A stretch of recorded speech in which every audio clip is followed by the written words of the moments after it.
Les relations entre la Russie, Israël et la Palestine ont été façonnées par des dynamiques complexes et ont connu des évolutions significatives au fil du temps. Enracinés dans l'histoire tumultueuse du Moyen-Orient et des relations internationales, ces liens reflètent une combinaison d'intérêts politiques, d'alliances historiques et de considérations économiques. L'Union soviétique, prédécesseur de la Russie, a joué un rôle clé dans le soutien à la cause palestinienne pendant la guerre froide, tandis que les relations avec Israël ont oscillé entre tensions et coopération. Tout dernièrement, le vent a tourné et les relations entre la Russie et Israël se dessoudent en faveur de la Palestine. Restez jusqu'à la fin pour tout voir et tout savoir sur ce sujet brûlant de l'actualité. La politique internationale de la Russie. La Russie, sous la présidence de Vladimir Poutine, a exercé une influence significative sur la scène politique internationale au cours des dernières années. Découvrons les quelques aspects clés de la politique internationale de Poutine et de la Russie. Vladimir a opté pour un positionnement géopolitique très stratégique. La Russie a cherché à renforcer sa position géopolitique en se présentant comme un acteur majeur sur la scène mondiale. Poutine a adopté une approche pragmatique, cherchant à exploiter les opportunités politiques et économiques pour consolider la position de la Russie. Les relations entre la Russie et l'Occident, en particulier les États-Unis et l'Union européenne, ont été marquées par des tensions, en particulier après des événements tels que l'annexion de la Crimée en 2014 et les accusations d'ingérence dans les élections étrangères. Les sanctions imposées par l'Occident en réponse à ces actions ont contribué à un climat de confrontation. La Russie est intervenue militairement en Syrie en 2015 en soutien au gouvernement de Bachar al-Assad. Cette intervention a renforcé la présence de la Russie au Moyen-Orient et a eu un impact significatif sur l'équilibre des forces dans la région. En outre, la Russie a lié une alliance avec d'autres acteurs. La Russie a cherché à renforcer ses alliances avec des acteurs tels que la Chine, l'Iran et la Turquie, formant des partenariats stratégiques qui ont souvent contrecarré les positions occidentales dans diverses questions internationales. Sans oublier que l'État russe exerce une forte influence dans les organisations internationales. La Russie est un membre permanent du Conseil de sécurité des Nations Unies, lui conférant un pouvoir de veto. Poutine a utilisé cette position pour défendre les intérêts russes et bloquer certaines initiatives occidentales. La politique internationale de Poutine est caractérisée par une approche pragmatique visant à renforcer l'influence de la Russie dans le monde, parfois au détriment des relations avec l'Occident. Les interventions militaires, les alliances stratégiques et l'utilisation de l'énergie comme levier de pouvoir sont autant d'éléments clés de cette politique internationale. Russie, Palestine et Israël, des dynamiques complexes et des évolutions au fil du temps. Depuis la dissolution de l'Union soviétique, la Russie a cherché à maintenir des relations équilibrées avec les deux parties, jouant parfois le rôle de médiateur dans le conflit israélo-palestinien. Cette relation tripartite, complexe, reflète les réalités géopolitiques du Moyen-Orient et les efforts de la Russie pour consolider son influence dans la région tout en cherchant des solutions aux défis persistants qui entourent le conflit régional. Les relations entre la Russie et précédemment l'Union soviétique et Israël ont connu des périodes de tension et de coopération. Pendant la guerre froide, l'Union soviétique soutenait souvent les États arabes, tandis qu'Israël était soutenu par les États-Unis. Les relations économiques entre la Russie et Israël ont connu un renforcement. Les échanges commerciaux, les investissements et les liens culturels se sont développés. Bien que la Russie ait soutenu le gouvernement de Bachar al-Assad en Syrie, elle a maintenu une coordination avec Israël pour éviter les incidents indésirables, en particulier en ce qui concerne les opérations militaires dans la région. La Russie est un fournisseur d'armes important pour Israël, notamment des systèmes de défense aérienne avancés comme le célèbre système S-300. La Russie a tenté de jouer un rôle de médiateur dans le conflit israélo-palestinien, encourageant les pourparlers de paix et soutenant l'idée d'une solution à deux États.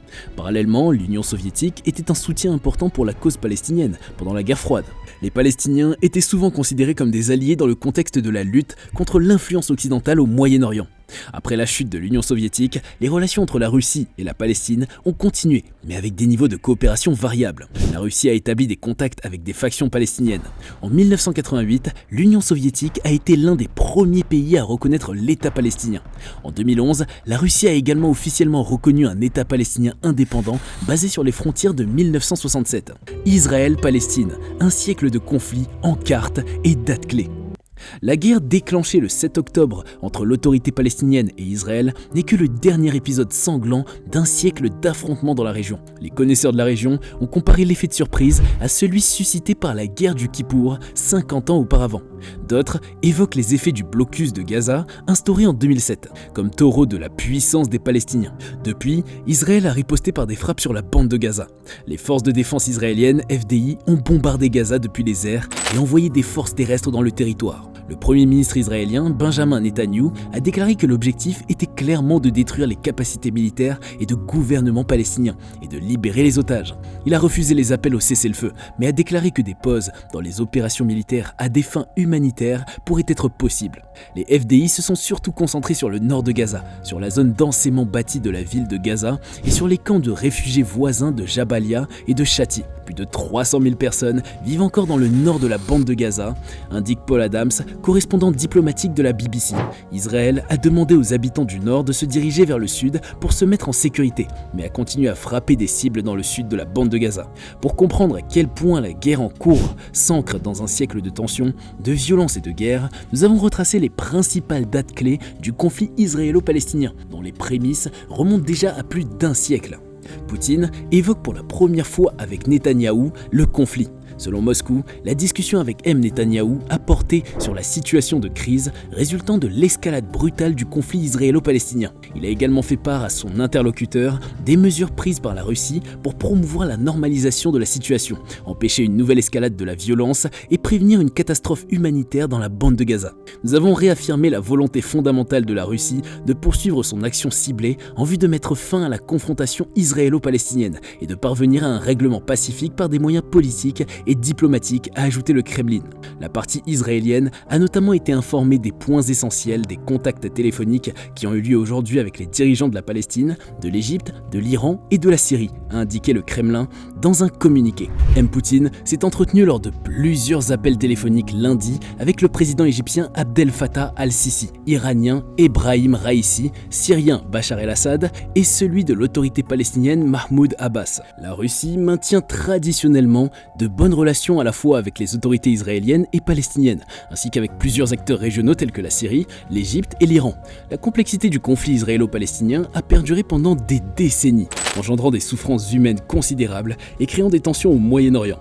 Les perspectives d'une paix durable dans la région restent un défi immense, mais il est crucial de souligner les efforts continus déployés par la communauté internationale pour parvenir à une résolution pacifique. Les tentatives de médiation, qu'elles émanent de la Russie, des États-Unis, de l'Union européenne ou d'autres acteurs internationaux, reflètent la volonté de trouver une solution politique et négociée. Cependant, les obstacles persistants, tels que les différends territoriaux, les questions de statut de Jérusalem, les droits des réfugiés et la sécurité, rendent difficile l'élaboration d'un accord qui satisfasse toutes les parties. La stabilité et la paix au Moyen-Orient exigent non seulement des négociations politiques sérieuses, mais aussi un engagement continu envers le respect des droits de l'homme, la justice sociale et le développement économique. Les initiatives visant à améliorer les conditions de vie des populations locales, à promouvoir la coopération régionale et à encourager la compréhension mutuelle peuvent contribuer à créer un environnement propice à la paix. La communauté internationale, y compris les acteurs régionaux clés, doit redoubler d'efforts pour soutenir des pourparlers de paix inclusifs et durables. L'engagement de toutes les parties prenantes, combiné à des mesures concrètes pour répondre aux préoccupations fondamentales de chaque côté, offre l'espoir d'une résolution pacifique qui favorisera la stabilité et le développement dans la région.